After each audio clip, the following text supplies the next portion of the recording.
Everyone, and welcome back to my YouTube channel. So kung bago ka sa channel ko, hit subscribe for more videos. And for today's tutorial, it will be another episode of paano nga ba magsimula sa pagko-crochet. So from sa last video ko, tinuro ko sa inyo yung tinatawag natin na double crochet.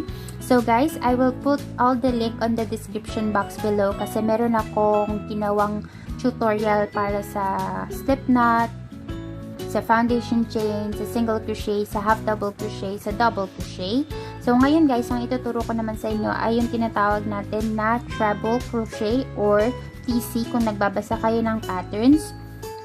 So ito yung pinakamalaking chain or pinakamalaking stitch actually. Hindi siya mostly ginagamit sa mga projects. Sa tingin ko guys, hindi siya mostly ginagamit. Pero magandang malaman nyo siya kasi maganda rin siyang gamitin sa mga project nyo actually. And para pag na-encounter nyo siya, at least alam nyo kung ano yung gagawin nyo. Okay?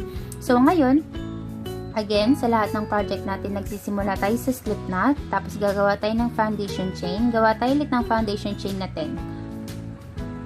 3, 4, 5, 6, 7, 8, 9, and 10. And kapag meron ka ng foundation chain na 10, ang gagawin natin guys, iba-block off natin ulit itong ating i-block off natin itong 10 chain natin. Mag-add tayo ng tatlong chain. 1, 2, and 3. So, hawak-hawak ko pa rin yung chain na i-block off natin.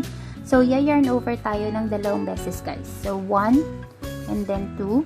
And then, insert mo yung hook mo dun sa chain na i-block off natin, which is the 4 chain from the hook. So, 1, 2, 3, 4. So, dito sa 4 chain tayo mag-work. Pasok mo yung hook mo dyan. And then, yarn over. Pull up a loop. Dapat meron kang total of 4 loops sa hook mo. So, 1, 2, 3, 4. Pag meron kang 4 loops, yarn over mo siya. Pasok mo yung hook mo sa 2 loop. May 3 loop ka ulit sa hook.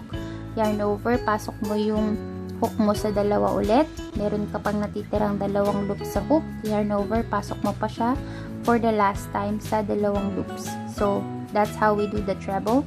Tignan nyo siya guys, ang taas niya, diba? So, ito yung parang pinaka-big sister ng ating stitches. So, ulitin natin siya. Yarn over twice. And then, insert mo yung hook mo dito sa loop or dito sa butas sa iyong foundation chain. Yarn over. Pull up a loop. Oops. Ulitin ko guys. Pull up a loop. Meron ka dapat 4 loops sa hook mo. 1, 2, 3, 4. Once you have 4, yarn over. Insert your hook on the 2 loops, yarn over, insert it on the 2 loops again, yarn over, insert it on the 2 loops again. So you will do it 3 times, okay? I hope you're getting it guys. You see? And then again, let's do it for the last time. Yarn over twice, 1 and 2, and insert your hook on the space on the foundation chain.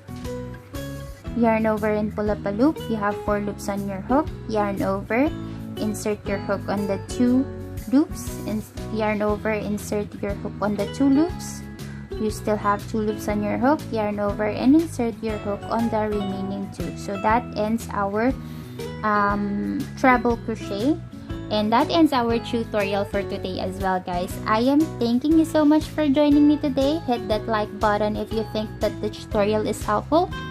Leave your comments for any suggestions and any questions. And also guys, if you're not yet subscribed, don't forget to hit that subscribe button and notification bell as well para ma-notify ka once I upload a new video on my YouTube channel. Again guys, thank you so much for the support and thank you for watching this tutorial. See you on my next video and you do have a good one. Goodbye!